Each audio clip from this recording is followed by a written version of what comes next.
Yes, this is the game that should have been and could have been. This is Felix versus Sam. So FOD versus SirSpectra. Down in the bottom right here we have the Protoss player. FOD, not a Protoss player, that's a different thing. And up in the top left, the Zerg player, SirSpectra. Spectra, of course, is a type of rope that you can buy, man. A modern, sort of synthetic rope. It's very, very strong, stronger than steel, Anyway, SirSpectra is up in the top left as the Zerg, and what is he building? An Overlord, going gas first. So typically, somebody goes gas first. It's because they're about to drop a pull and get crazy, crazy fast speed. But that might not be the case. This worker that's on its way across the map, this scouting worker, holding minerals, I don't like that. That bothers me. If you've sent a probe to scout and you notice that it's holding minerals, if you just, as it's going past your nexus, just right click your nexus, it'll dump the minerals and then you can click the other side of the map. And what I do like to see is, look at this scouting pattern. What he's done here is held shift and just right clicked loads of places in his enemy's base, so that this worker will just wander about following this path, and he doesn't necessarily have to think about it. So he can be busy at home, just chilling out with his double gas before gateway build. What are you up to, FOD? That can surely only mean DTs. You do have to be careful of this one thing. If you are going to do that, especially if you do the right clicking on the mini-map, be careful that you don't accidentally right click a building. If you do, the worker will attack that building, and if you're not paying attention, as you can see, this worker is going to die. What are these guys doing? Come on, SirSpectra. You don't. What are all those guys doing? They're just chilling out. You're only mining with 3 workers at the minute. Was that really worth it? Was that worth the kill? That has cost you way more. Wait, look at the income tab. Look. That's brutal, man. That's cost you a fortune. Oh, and it's still costing you a fortune. Come on, SirSpectra, pay attention. What are you doing? What are you doing? Look at them. Oh no. Oh no. I feel sick. Okay, so SirSpectra's got an Evo chamber first. That's maybe why he's got 5 in gas here, because he's about to do a heinous round of upgrades. Isn't upgrading anything yet though. So an odd decision. I don't understand that decision. As a Zerg, build a spawning pool first. Just do. That's what you do. If you are going to be doing something gas intensive, then maybe drop pool and then instantly drop the gas. Before you've even built another worker, and saturate that gas straight away. If you want to get speed out as soon as is humanly possible, typically what you want to do is drop the gas, then with the next worker drop the pull, and you should find that as the pull goes down, or just after the pull goes down, you're putting 3 workers into the gas, and that will mean that you've mined 100 gas as soon as the pull finishes, and you can start the speed research instantly. But that doesn't appear to be going on. So Queen is building, 4 Lings are building, which is good to see. We do have Forged on for FOD, and he is researching +1 weapons, which is also good to see. So +1 weapons on these zealots, very, very useful if these zealots are up against Lings, because it does speed up the rate at which they can slay those Lings. I think, does it go from 3 slices to 2? I might have invented that, or from 2 slices to 1 or something. We'll find out when these Lings engage. Anyway, SirSpectra obviously has something in mind. Look at this. He is getting these overlords set up to transport units. Still no upgrades from the Evo center, though. The Evo chamber. So the tip there is, don't build something like an evolution chamber unless you need it. Certainly not this early in the game when minerals are important. The Roach Warren is coming down. These workers are chilling out doing nothing. This Queen is chilling out and needs to spit on this hatch for those extra lava. Looks like we've got an expo coming down for FOD, and we see that also there's a Robo Bay building. So I seem to remember from the other game, FOD does like his tech. He does progress into the various tech paths. I'm not sure if this time we'll see a slightly more focus from the tech paths, or if again it will just be a bit of everything. To be honest though, when it comes to Protoss, having a bit of everything isn't that bad. It comes through a well-rounded out army, and especially if you're going to use things like the force fields from the sentry, then a couple of sentries in the mix, very, very nice. Can work very well with immortals, because the sentries can keep the Zerglings away from the immortals. Zerglings eat immortals, it's horrible to watch, while the immortals just dole out filthy, filthy damage because they pack a punch. My criticism at this point would be, why have you got these buildings if you aren't going to build stuff from them? Because that's just money that you could have spent in some other way. Now, the Gateway, the Nexus is still chronoing itself, but isn't building any workers. So don't forget, once you're past that furious stage of the game where all you want to do is build workers and get some minerals together, you can get your Nexus to chrono other buildings. So, click the Nexus C and then onto the side core, for example, and you will accelerate the speed at which it researches whatever it's researching. Or in this case, perhaps you might you might chrono the forge to speed up those upgrades. It will work on any building, so you can also speed up the rate of production from your gateways, the production from your Stargate, whatever. Now, weirdly, air armor is coming out, but you don't have any air units, so I don't know about that decision. SirSpectra, meanwhile, is building roaches, has got the roach warren done, has got a substantial chunk of cash there, but his supply blocked, so he needs to fix that pretty quickly. And the other thing he needs to do, it's all about to kick off. Let's quickly check the army supply. It is pretty level, and with the presence of this spore, if the queen is present, where is the queen? Where did the queen go? Oh, come on, man, you have to attack with these, you have to attack. You needed the queen to be getting involved with that as well. I don't know about the timing with these Ravagers, but the Zerg should be able to hold this relatively easily. Yeah, had the queen been there as well, you probably could have kept that spine crawler alive. You don't want your units in these overlords at present, though. You want those on the ground fighting. So let's see what that's done.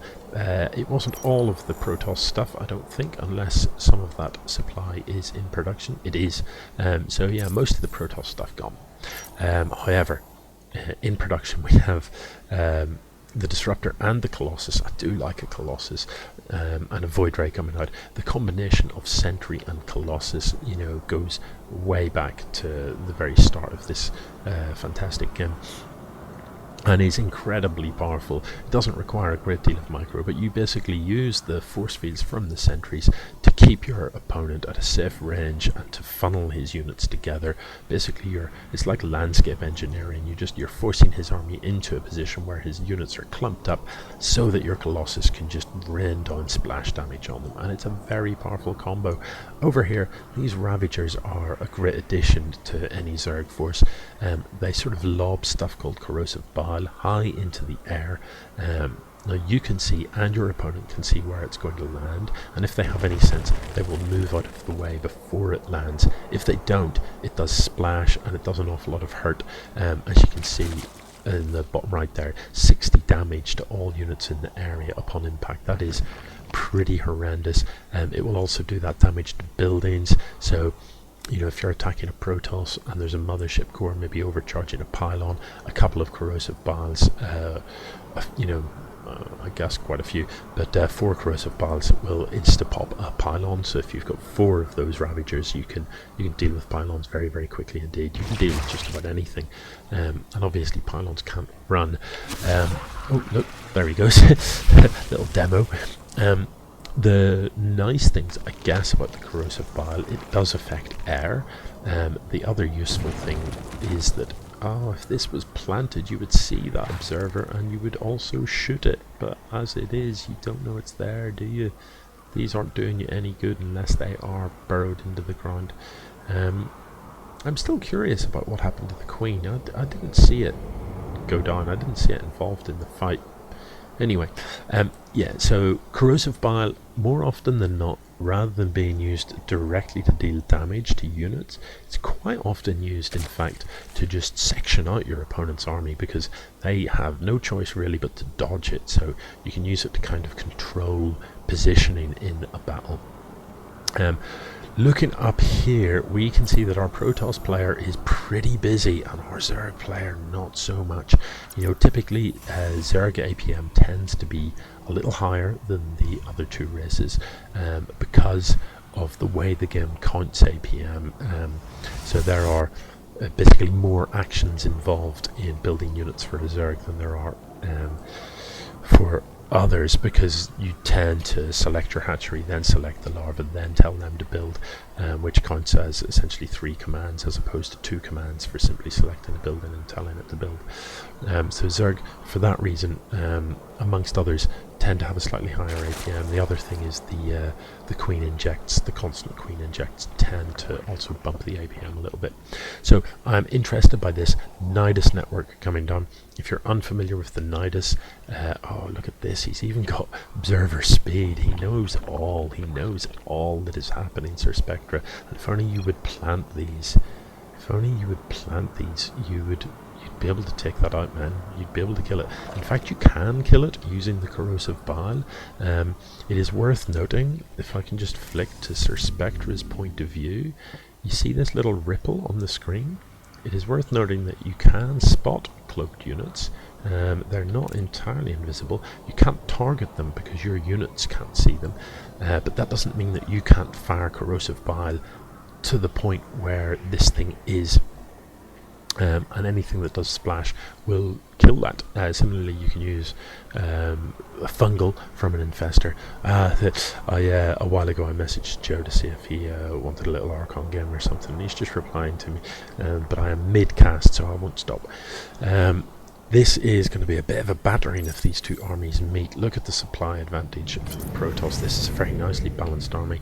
These are a lot of sentries with full energy. So, as soon as you see the engagement coming, pop a Guardian Shield. The Guardian Shield will grip. Oh, there's that Colossus just going to work. Look at that.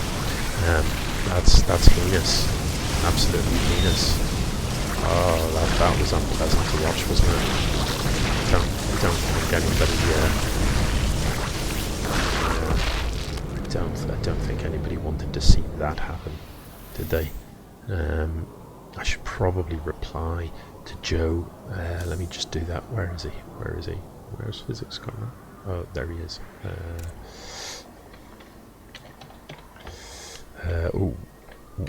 Yes.